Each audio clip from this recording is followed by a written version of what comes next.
Good morning, second graders. These are the lessons for Tuesday, April 7th. I'm going to start with Bible this morning and do another Easter devotional.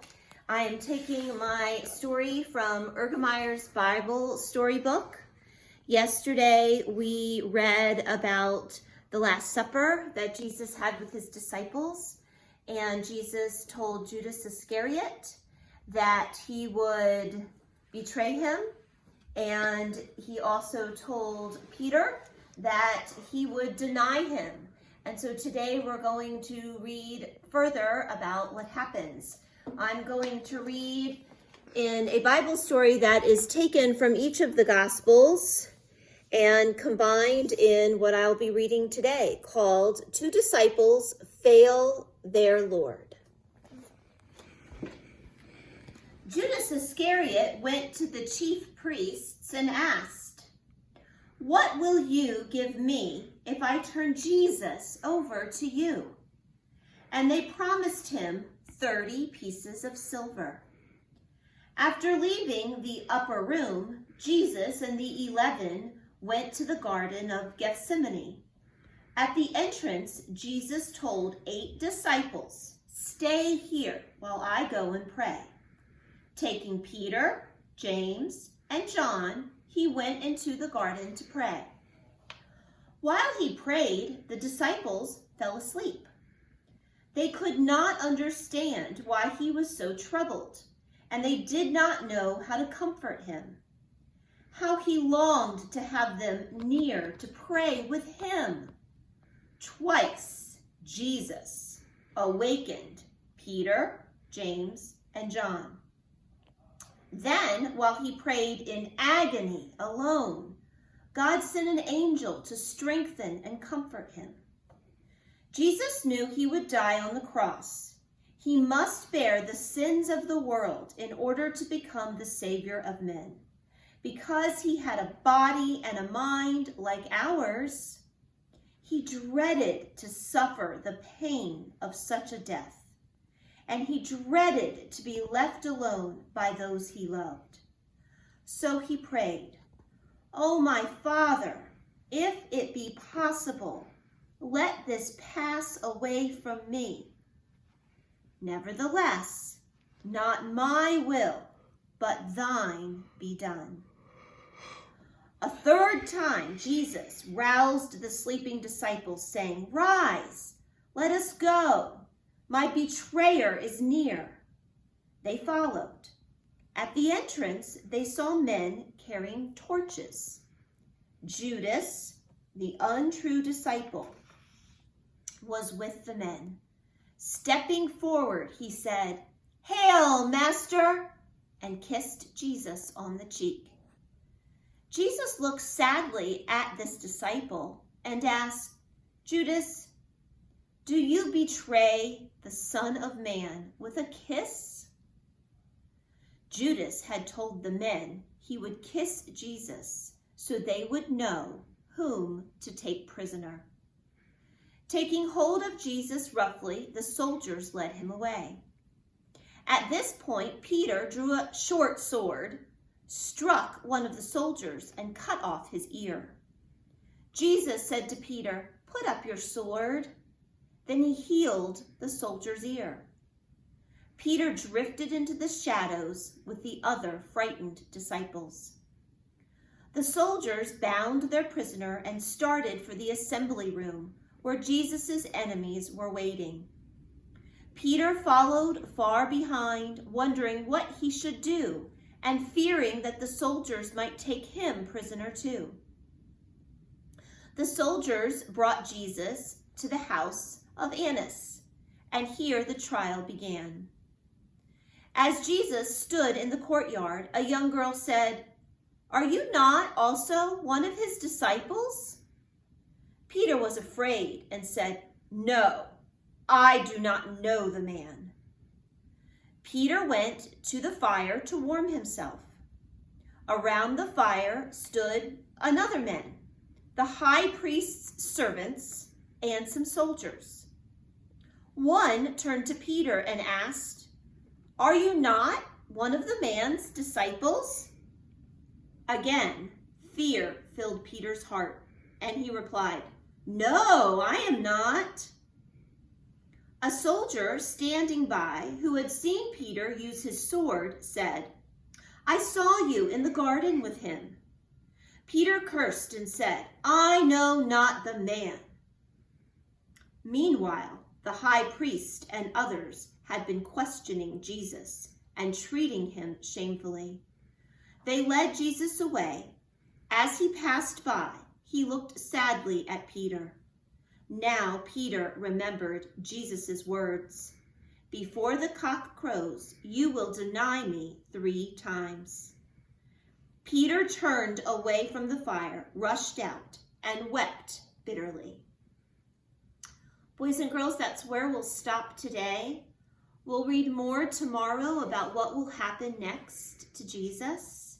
Today, in fact, we learned how Judas Iscariot did betray him for the silver and how Peter did deny him 3 times. You may need to take a break right now. Maybe you'll want to sing the hymn of the month, "Great is Thy Faithfulness." Maybe you'll want to say your Bible verse, Joshua 1, verses 5 through 7. I have videos on my YouTube channel where you can say the verse with me. You might want to play those. Or maybe you want to do your math facts. We will do math next. So go take your break, push pause, and when you come back, we'll be ready for math. Push pause. Welcome back, boys and girls. We're going to continue our math study on weight, which is the heaviness or mass of something. Yesterday, we talked about the U.S. customary units of 1 ounce, 1 pound, and 1 ton. Today, we're going to talk about the metric units of weight, and we'll be talking about a gram and a kilogram. Let's review our U.S. customary units again. For 1 ounce, you might have a ping pong ball and felt the mass of the ping pong ball. You might also have felt a piece of bread or a AA battery or 6 sheets of paper. All of those have a weight or mass of about 1 ounce. We talked about items that weigh a pound, such as a box of pasta or a container of butter that I showed you, or coffee beans, or 1 pound weight. You would want to check the box to see if it says 1 pound on it. And speaking of that, let's look at our units. Remember, ounce has an abbreviation for its units as OZ. That's a little bit different, but that's what you'll see on packaging of items. For a pound, the abbreviation is LB, and you'll see that on packages as well. So today, in our metric units, we're going to talk about gram, which is abbreviated with a lowercase g. That makes sense. And kilogram, which is abbreviated with a lowercase k and a lowercase g. That one, we can see where it got that as well. And on my poster, you can see that an item that would have a mass as 1 gram would be a peanut. It's a peanut in its shell. Maybe you've held that before and you know what that feels like. Here's an item that would have a mass or a weight of a kilogram. This is a container full of what looks like rice.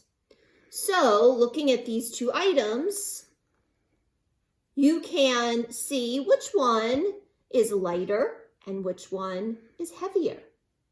Now, let's look at some other items that you may have around your house so that you can get an idea of the weight of these items and how they feel, and compare these units. Okay, in talking about grams, I'm going to give you some items that maybe you can find that have the mass or the weight of 1 gram. Here's the top of a pen. This weighs about 1 gram. Here is a paper clip. This paper clip weighs about 1 gram. Here is a dollar bill. This dollar bill weighs about 1 gram. And in my bag of raisins, I'll open it up and take out 1 raisin. This raisin weighs about 1 gram. Maybe you have one of these items at your house and you can hold that item and get an idea of what an ounce feels like. Now we need to talk about a kilogram. Yesterday, we had 1 box of pasta. And when we talked about this box of pasta, we said, well, this has a weight of 1 pound, and it says it right on the box. Well, today Mrs. Schultz added another box of pasta. And this box also has a weight of 1 pound. I'm going to put the 2 boxes together. A kilogram is just a little bit more than 2 pounds. Here we have 1 pound and 1 pound. Together, they're 2. A kilogram is a little bit more than this. But for our purposes today, if you can find 2 boxes of pasta at your house, or maybe you can have a box of pasta and one of the other items Mrs. Schultz mentioned to you yesterday and put them together, you will have 2 pounds in one hand, and you can hold that. And then you can hold an item that is 1 gram in the other hand. 1 gram, 1 kilogram. If you are a balanced scale, what are you going to look like? Hopefully like, oh, goodness, let me fix that. Hopefully you're going to look like this. My kilogram is much heavier than my gram. So if I put my raisin on my scale and my pasta up here, this is what it looks like on my scale. If we go to your measurement jingle, then we want to look at the part this week that we're particularly focusing on. The 3rd section down. Measurement, measurement, continuing with weight. 16 ounces is a pound. 2,000 pounds is a ton.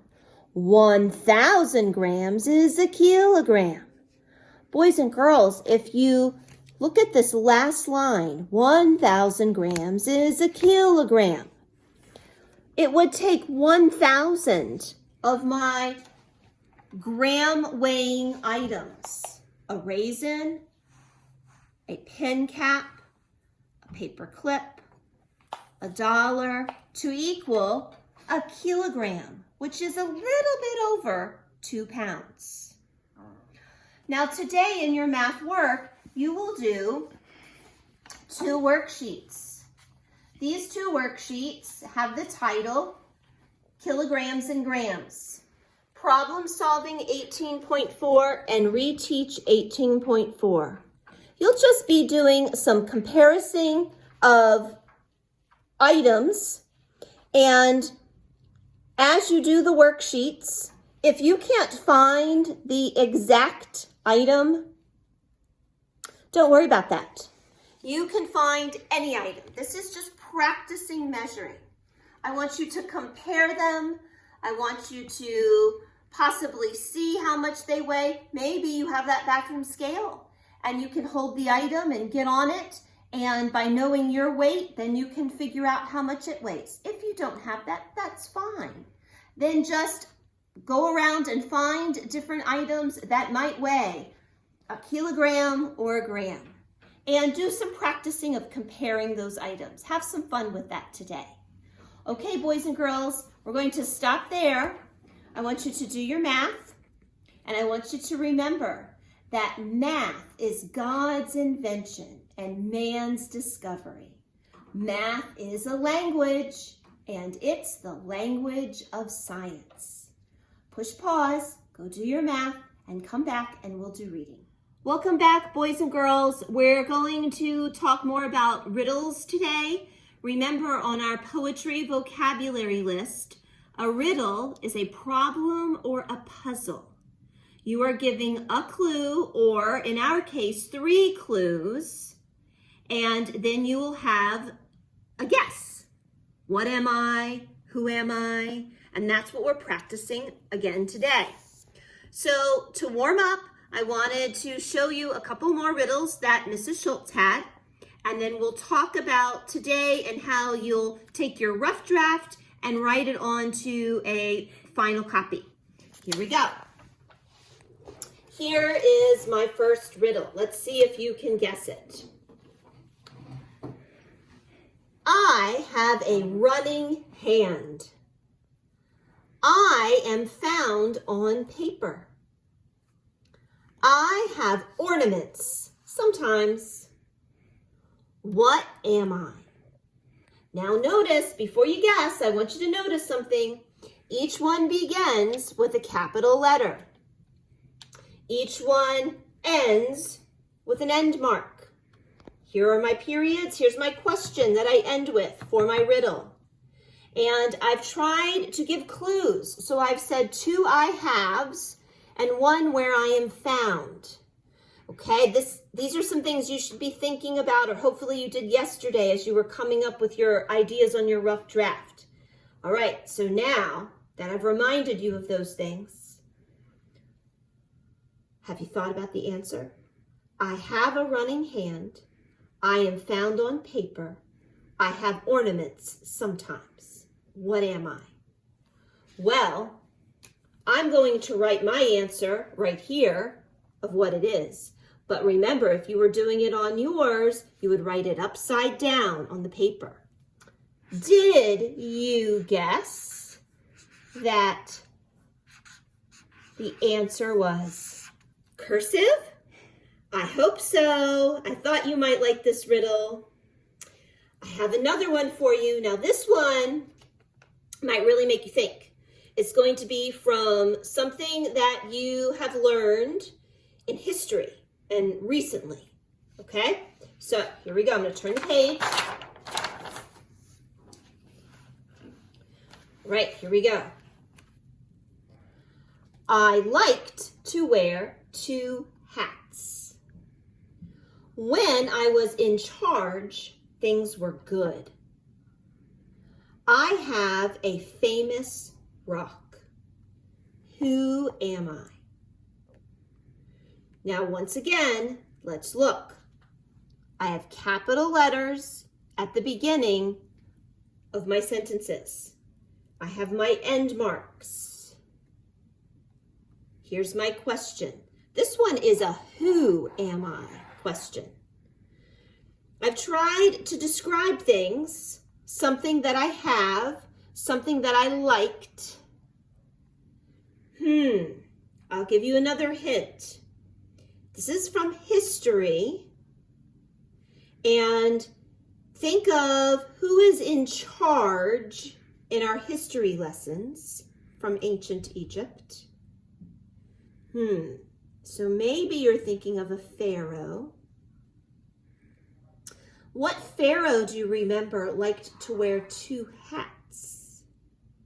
One for Upper Egypt and one for Lower Egypt. He also had a famous rock that was called a pallet. So maybe you remember reading about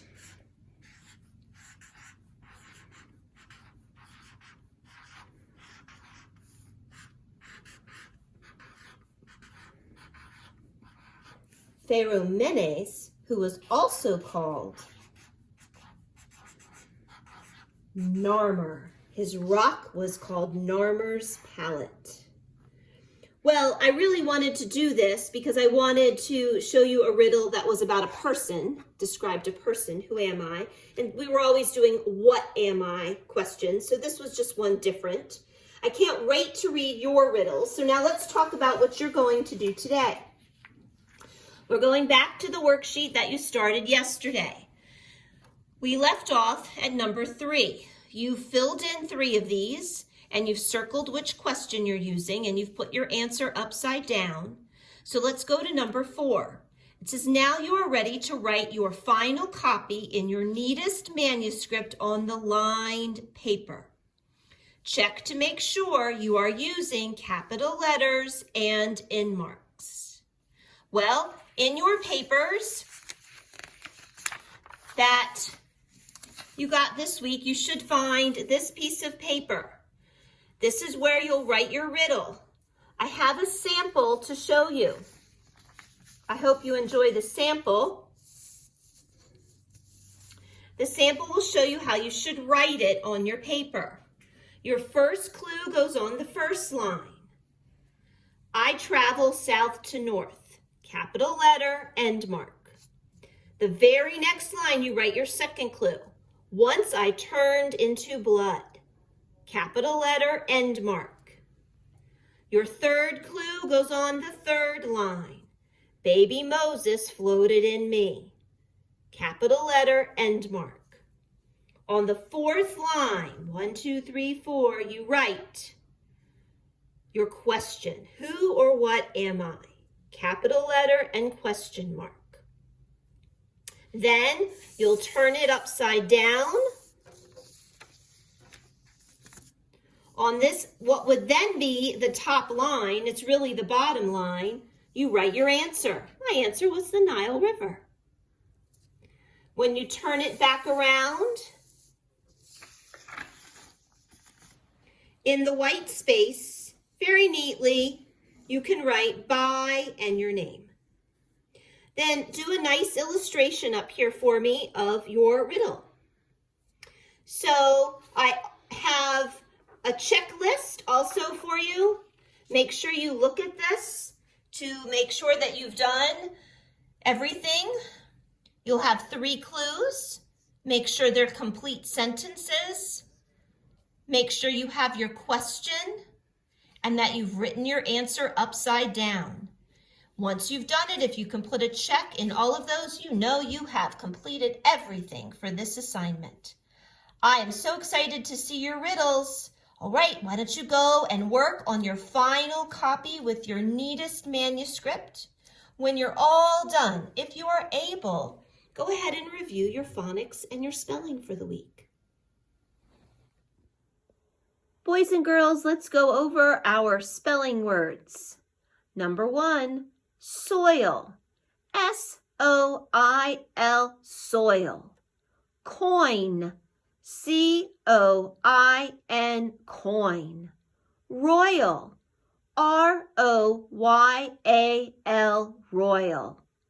Poison, P-O-I-S-O-N, poison. Broil, B-R-O-I-L, broil. Toy, T-O-Y, toy. Destroy, D-E-S-T-R-O-Y, destroy. Enjoy, E-N-J-O-Y, enjoy. Spoil, S-P-O-I-L, spoil. Toil, T-O-I-L, toil. Boys, B-O-Y-S, boys. Noise, N-O-I-S-E, noise. Point, P-O-I-N-T, point. Here, H-E-R-E, here. Here, H-E-A-R, here. Fair, F-A-I-R, fair. Fair, F-A-R-E, fair. Parents, P-A-R-E-N-T-S,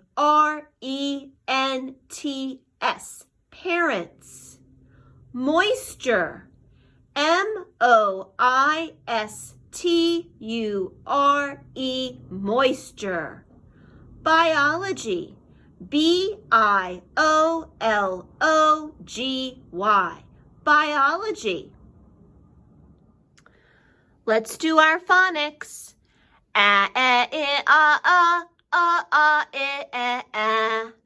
Spellings, A curve, E curve, I curve, O curve, U curve.